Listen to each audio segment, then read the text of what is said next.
हाय दोस्तों, चलिए आगे बढ़ते हैं आज के एमसीक्यूज की तरफ।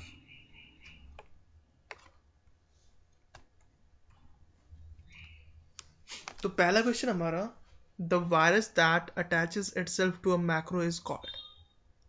वो वायरस जो मैक्रो के साथ अटैच हो जाता है उसे हम क्या कहते हैं? तो इसका नॉर्मल सा आंसर आप देख सकते हो, ऑप्शंस में आपको पता भी लग जाएगा, इसको हम मैक्रो वायरस कहते हैं। इसमें जानने वाली बात ये है कि ये हमेशा मीन्स बैड इफेक्ट ही नहीं होता इसका। कई बार इसका क्या होता है, अच्छे इफेक्ट्स भी होते हैं। ठीक है, चलिए आगे बढ़ते हैं। Which among the following is used to write small programs to control Unix functionalities? तो जो शेल स्क्रिप्ट्स होते हैं ना, इसके अंदर हम क्या कहते हैं, नॉर्मल मीन्स प्रोग्राम लिख के उसको हम रन करवा सकते हैं। यूनिक्स में जो सेल स्क्रिप्ट्स होती हैं, इनकी फंक्शनैलिटी यही होती है कि फंक्शंस कुछ प्रोग्राम्स को रन किए जा सके, उसमें लिख के आप प्रोग्राम्स रन कर सकते हो। ठीक है, इसका ऑप्शन सी है। अगला क्वेश्चन है, what is PPP used for? PPP का फुल फॉर्म है पॉइंट टू पॉइंट प्रोटोकॉल, और ये बस पॉइंट टू पॉइंट आप समझ जाओ, एक कंप्यूटर को दूसरे कंप्यूटर से कनेक्ट करने के लिए यूज़ होता है।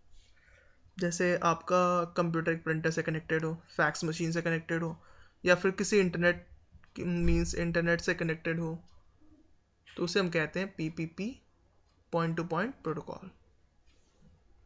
इसका आंसर 1 है, ए।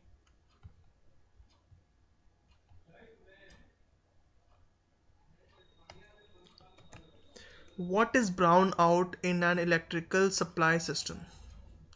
ब्राउन आउट पता है क्या होता है? ब्राउन आउट वो कंडीशन होती है जब हमारे जो इलेक्ट्रिकल प्रोवाइडर्स होते हैं ना, वो वोल्टेज सप्लाई 10 से 25% कम कर देते हैं जब उनके पास सप्लाई के लिए इलेक्ट्रिसिटी नहीं होती, ताकि अचानक से ब्लैकआउट ना हो। तब तक वो मीन्स कुछ ग्रैब कर ले, कुछ इलेक्ट्रिसिटी उनके पास आ जाए, उस कंडीशन को हम कहते हैं ब्राउन आउट। नॉर्मली इसलिए करते हैं ताकि अचानक से ब्लैकआउट ना हो जाए। ब्लैकआउट में बिजली ठप ना पड़ जाए पूरी। ठीक है, इसलिए हम इसे यूज़ करें, इसको हम कहते हैं ब्राउन आउट। ब्लैकआउट से पहले क्या होता है, ब्राउन आउट। इसमें बहुत सारे मशीन्स हमारे काम कर सकते हैं, जो एग्जैक्ट वोल्टेज हमें रिक्वायरमेंट होती है उससे थोड़ी सी कम होती है तो मैक्सिमम मशीन्स काम कर जाती हैं। कुछ ही मशीन्स होती हैं जो काम नहीं कर पाती प्रॉपर। तो ये क्वेश्चन भी आया हुआ है एसबीआई में, और एक बार आईपीएस में भी आया हुआ है ये, इसलिए क्वेश्चन मैंने इसमें डाला। तो इसमें अगर ऑप्शंस आप देखो तो आप मुझे जाके इसमें ऑप्शन आप देखोगे तो आपको पता लग जाएगा अब कि इसका ऑप्शन क्या है। वैसे फिर भी मैं बता देता हूँ इसका ऑप्शन क्या है। एलिवेटेड हो नहीं सकता, हमें क्या वोल्टेज डिक्रीज करते हैं 10 से 25%, इसका ऑप्शन 5th है। सॉरी, 5वां क्वेश्चन है हमारा, what R code generators? Code generators क्या होते हैं? तो इसमें दोस्तों 5 क्वेश्चन आते हैं इसके अंदर, एक नहीं 5 या 4 क्वेश्चन आते हैं इसके अंदर। जो ऑप्शन ए है इसका, इसे हम कहते हैं कोड जनरेटर। ठीक है, CASE tools that enable the automatic generation of program and database definition code directly from the design documents, diagram, form and reports stored in the repository. आप ये पढ़ोगे ऑप्शंस, आपको पता लग जाएगा कि ये है क्या। मैं वैसे नॉर्मली आपको बता देता हूँ कि किसे क्या कहते हैं। ठीक है, जो पहला ऑप्शन, इसका आंसर तो ए है, ए से हम कोड जनरेटर कहते हैं। आपको ऑप्शन से ही पता लगेगा, आपने यहाँ देखा होगा, यहाँ सोर्स कोड लिखा हुआ है कि क्या कहता है, सोर्स कोड की जनरेशन इसमें करता है। ये रहा ना, directly from the document, diagrams. जो दूसरा ऑप्शन है, CASE tools that support the circulation of graphical representation of various systems elements such as process flow, data relationships and program structures. इसे हम कहते हैं डायग्रामिंग टूल्स। आपको नाम याद रखने की जरूरत है, इसे हम कहते हैं डायग्रामिंग टूल्स। थर्ड और फोर्थ मिलके हमारे बनते हैं डॉक्यूमेंटेशन, डॉक्यूमेंट जनरेटर्स। इसे हम कहते हैं डायग्रामिंग टूल्स, इसे हम कहते हैं डॉक्यूमेंट जनरेटर्स, और जो आखिरी वाला है इसे हम कहते हैं फॉर्म एंड रिपोर्ट जनरेटर। आप पढ़ो, आपको इसमें खुद दिख जाएगा। बस ये चीज़ मैंने इसलिए डाली, आपको इनके मतलब पता होने चाहिए कि फॉर्म जनरेटर्स क्या होते हैं। अगर ऐसे हर बार तो कोड जनरेटर वो पूछेंगे नहीं। ये सॉफ्टवेयर इंजीनियरिंग का पार्ट है। केस की फुल फॉर्म होती है computer aided software engineering. Case एक सॉफ्टवेयर होता है जिसके अंदर हमारे सॉफ्टवेयर एप्लीकेशन बिल्ड किए जाते हैं with the help of some tools. ठीक है, कुछ टूल्स होते हैं, वो टूल्स क्या क्या होते हैं? डायग्रामिंग टूल्स होते हैं, एनालिसिस टूल्स होते हैं, सेंटर रिपोजिटरी होती है, डॉक्यूमेंटेशन जनरेटर्स होते हैं, कोड जनरेटर्स होते हैं। इसको हम आगे देखेंगे क्योंकि आगे एक क्वेश्चन भी इसके ऊपर है। चलिए आगे बढ़ते हैं, वो क्वेश्चन देखते हैं। Which of the following case tools to generate reports that will help you to identify possible inconsistencies, redundancies, omissions in diagrams, forms and reports? तो दोस्तों इसके अंदर जो टूल्स होती है, पहले मैं ये बता देता हूँ टूल्स होती कौन कौन सी है केस के अंदर। तो जो केस के अंदर टूल्स होती हैं वो होती है डायग्रामिंग टूल्स, ठीक है। दूसरी होती है computer display and report generators. कुछ टूल्स के नाम बताया तो मैं आपको याद रहनी चाहिए। कंप्यूटर, अब मैं लिख ही देता हूँ, वैसे नॉर्मली मैं लिख देता हूँ ताकि आपको ज़्यादा।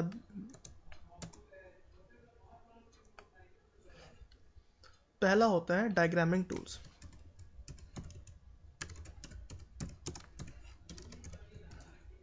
ठीक है। दूसरा होता है हमारा computer display and report generations.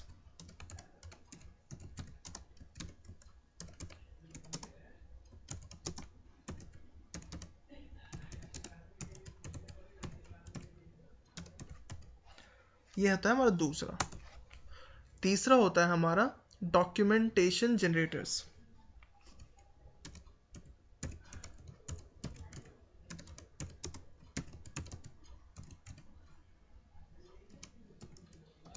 कुछ के नाम बता देता हूँ मैं आपको ताकि क्वेश्चंस आ सकते हैं। एक होता है एनालिसिस टूल,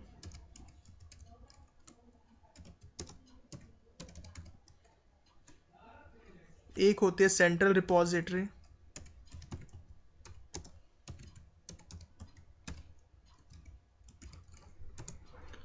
और एक कोड जनरेटर होता है जो आपको पता ही है, पीछे बताया हुआ है आपने, मीन्स क्वेश्चन आपने पीछे देखा ही है, ठीक है। ये कुछ नाम हो गए इसके। थोड़ी थोड़ी फंक्शनिंग बता देता हूँ मैं। डायग्रामिंग टूल्स जो होती हैं वो क्या करते हैं, सिस्टम को मीन्स ऐसे इनेबल करती है कि वो डेटा एंड कंट्रोल स्ट्रक्चर को ग्राफिकली रिप्रेजेंट कर पाए, ठीक है। डॉक्यूमेंटेशन जनरेटर आपने पीछे देखा, जो थर्ड और फोर्थ थे वो डॉक्यूमेंटेशन जनरेटर थे। एनालिसिस टूल का काम ये होता है कि वो inconsistencies, redundancies, omissions in diagrams, forms and reports को हटा सके, ये चीज़ें उनमें ना हो, ये एनालिसिस कर सके। सेंट्रल रिपोजिटरी क्या होती है, जब भी स्टोरेज का काम होता है हमारा, मीन्स जब भी ये इंटीग्रेट मीन्स क्या कहते हैं, ये इनेबल करता है स्टोरेज सिस्टम्स को, ठीक है। स्टोर करते क्या क्या है, डायग्राम्स हो गए, रिपोर्ट्स हो गए, फिर प्रोजेक्ट्स मैनेजमेंट इंफॉर्मेशंस हो गई, वो चीज़ें स्टोर करती हैं। कोड जनरेटर आपने पीछे देख लिया, ठीक है। चलिए आगे बढ़ते हैं। इसका आंसर था analysis tool.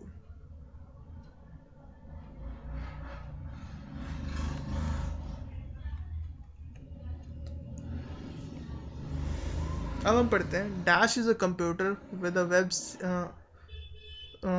Web serves the pages for one और मोर वेबसाइट्स। दोस्तों ये होस्ट होते हैं जो कई बार आपने देखा होगा कि जो आपको प्रोवाइड करते हैं होस्ट। होस्ट हम उस कंपनी को भी कह सकते हैं जो ये सर्विसेज प्रोवाइड करती हैं, जिसे हम क्या कहते हैं, होस्टिंग। इसका आंसर होस्ट है। होस्ट ही वो कंप्यूटर है जो हमें क्या, वेब सर्विसेज प्रोवाइड करता है। मल्टीपल मीन्स जो पेजेस प्रोवाइड करता है, मोर देन वन वेबसाइट्स। अगला क्वेश्चन हमारा, अ पॉलीमॉर्फिक वायरस इज। तो पॉलीमॉर्फिक वायरस जो इसमें ऑप्शन ए है, ये हमारा पॉलीमॉर्फिक वायरस है। Self encrypted voice design to avoid detection by a scanner. मैं सबके नाम बता देता हूँ आपको। जो ऑप्शन बी है इसे हम कहते हैं डायरेक्ट एक्शन वायरस, इसको हम कहते हैं डायरेक्ट ऑप्शन वायरस। आप एक बार इसे पढ़ के और याद कर लेना कि होते क्या। जो ऑप्शन सी है हम इसे कहते हैं बूट सेक्टर वायरस, डी को हम ट्रोजन कहते हैं, और इसको हम कहते हैं लॉजिक बॉम्ब्स। तो ये चीज़ें आपको याद होनी चाहिए। इसके अंदर 5 क्वेश्चन आ जाते हैं इसके अंदर, इसलिए मैंने डाला हुआ है। लास्ट टाइम जो पूछा गया था एसबीआई में, वो पूछा गया था पॉलीमॉर्फिक, और मेनली आईपीएस का काम ही ये है कि वो एसबीआई को फॉलो करती है। तो जो एक बार एसबीआई पूछेगी तो चांसेस होते हैं कि वो भी पूछे। चलिए आगे बढ़ते हैं। Dash is an attempt to make machine or network resources unavailable to its intended users, such as to temporarily, indefinitely interrupt or suspend services of a host connected to internet due to bombardment of fake traffic. Generally आपको मैं इसको पहले example के तरीके से समझाता हूँ कि जैसे आपने कोई शॉप देखी, ठीक है, शॉप में कुछ वर्कर्स काम करेंगे, ठीक है, तो क्या हुआ कि शॉप का गेट खोल के कुछ क्राउड मीन्स 50-60 लोगों का क्राउड घुस जाता है, और जिनके लिए शॉप है, वो जिन बंदों का काम है शॉप के अंदर, वो नहीं जा पाते। ये चीज़ होती है अ डिनायल ऑफ सर्विस अटैक, जिसमें मीन्स फेक ट्रैफिक जनरेट हो जाती है कि बंदे कौन से चले गए जिनका वहाँ काम नहीं था, मेन जो काम करने वाले बंदे वो बाहर रह गए, और नॉर्मल क्राउड क्या हुआ, अचानक से अंदर घुस गई दरवाज़ा तोड़ के। तो ये चीज़ होती है, इसका मीन्स ये हम इसे कहते हैं, जो यहाँ क्वेश्चन है, अ डिनायल ऑफ सर्विस अटैक। इसे हम कहते हैं अ डिनायल ऑफ सर्विस अटैक। एक होते हैं distributed denial of service attack, उसमें क्या होता है कि एक जगह से छोड़ के बहुत जगह से क्राउड्स आती हैं, मीन्स बहुत जगह से अटैक किए जाते हैं, फेक ट्रैफिक जनरेट किए जाते हैं, ठीक है। इसका आंसर है अ डिनायल ऑफ सर्विस अटैक।